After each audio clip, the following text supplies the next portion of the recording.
दोस्तों नमस्कार। Talk with Ajay में आज हम चर्चा करेंगे दहेज प्रथा के ऊपर। दोस्तों जो है कुछ वर्ष पहले अपने देश में एक कानून बना था दहेज प्रथा के। उसमें आपने कभी इस दहेज प्रथा के मूल में पहुंचे हैं आप लोग कि इसका असली जननी कौन है, इसका असली कर्ता धर्ता कौन है? सच्चाई में मेरे दोस्तों सिर्फ और सिर्फ किसी भी लड़की के जो माँ बाप होते हैं वही इसके असली रूप में है। क्योंकि हमारे देश में आज भी लड़कियों को अपना भार समझा जाता है, जो कि मानसिकता बदल नहीं पा रही है। कोई भी माँ बाप बच्ची को पैदा किया, उसका मैं बात निचले स्तर की बात कर रहा हूँ, मैं बात मिडिल क्लास की कर रहा हूँ, मैं बात अनपढ़ लोगों की कर रहा हूँ, मैं बात उस समाज की कर रहा हूँ जिस समाज में सिर्फ और सिर्फ लड़कियों को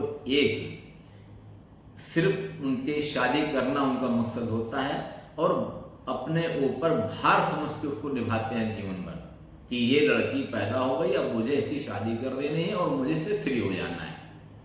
ये उनकी असली मानसिकता होती है, ये उनकी असली सोच होती है, जिसका दुष्परिणाम ये होता है कि लड़की शादी के बाद में किसी भी कंडीशन पे रहे, किसी भी परेशानी में रहे, माँ बाप का जवाब क्या होता है? माँ बाप का जवाब ये होता है कि तुम्हारी किस्मत बेटा यही था, वो तुम्हें मिल रहा है।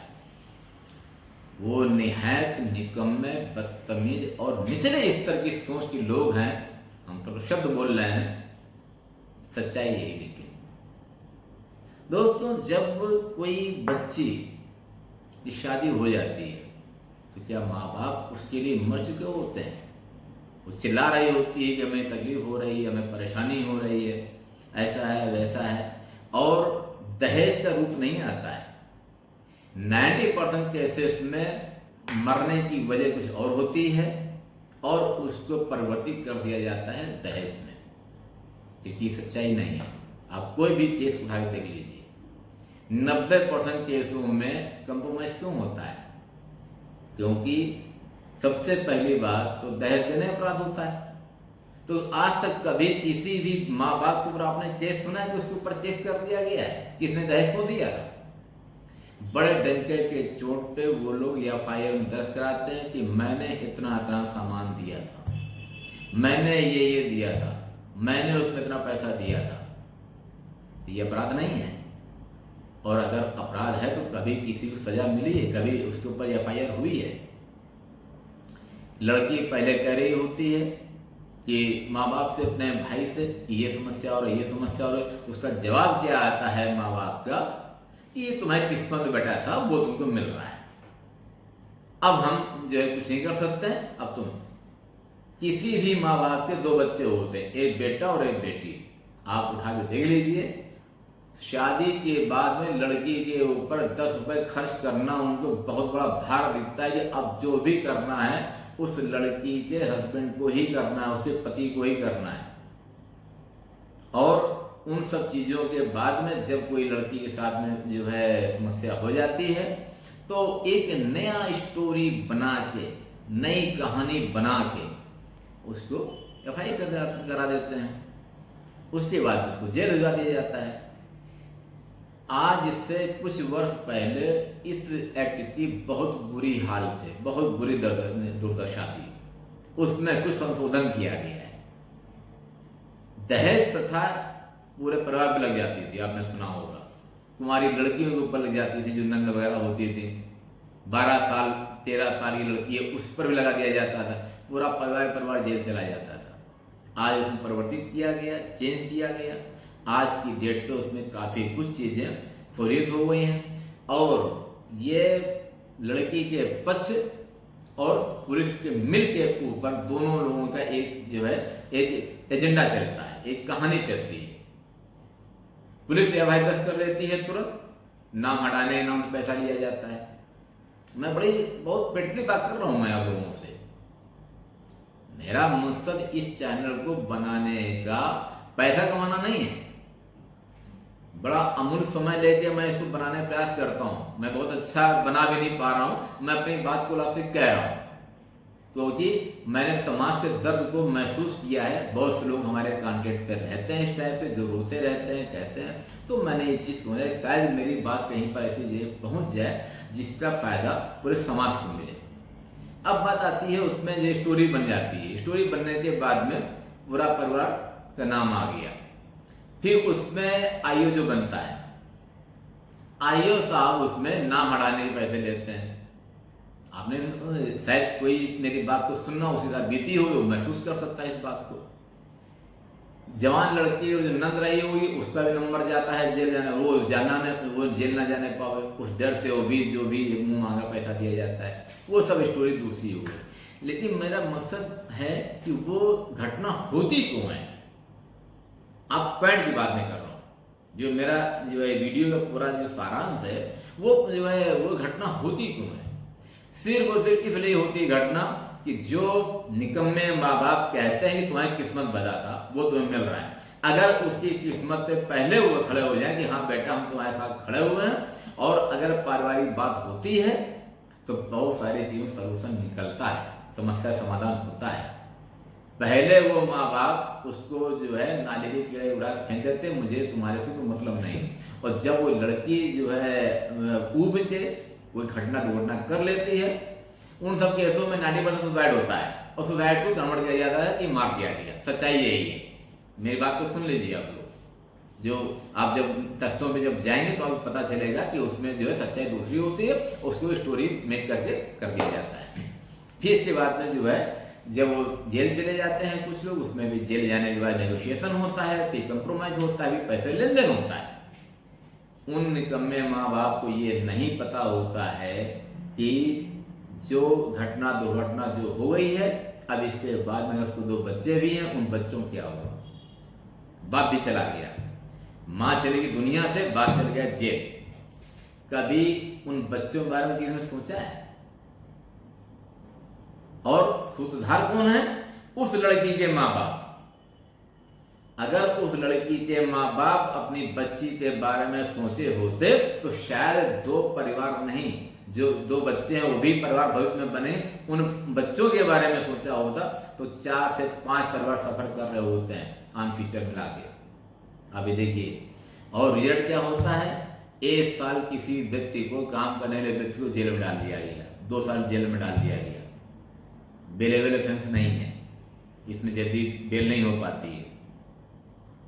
दारू एक्ट में बहुत खतरनाक माना जाता है। तो उसमें पहले तो पूरा परिवार रहता था जेल के अंदर। आज की डेट पे ये है कि पति जो होंगे लगभग सब लोगों को बेलें हो जाती हैं, या पहले से वो आयु सेटिंग करके बाहर हो जाते हैं, जो ऐसा होता है। आने के बाद में फिर जो है वो जब 2 साल बाद आएगा, कंप्रोमाइज हो चुका है, उसका जीवन आधार चला गया, कोलैप्स कर दिया। उसकी वजह से उन बच्चों ने सफर कर लिया, बच्चे, उनका भी लाइफ डिस्टर्ब हो गया। तो कभी इसके बारे में मंथन चिंतन किसी माँ बाप ने किया है क्या? नहीं किया है। हमारे मित्रों, हमारे दोस्तों, हमारा मकसद सिर्फ इतना कहने का है कि बच्चे जीवन भर बच्चे होते हैं।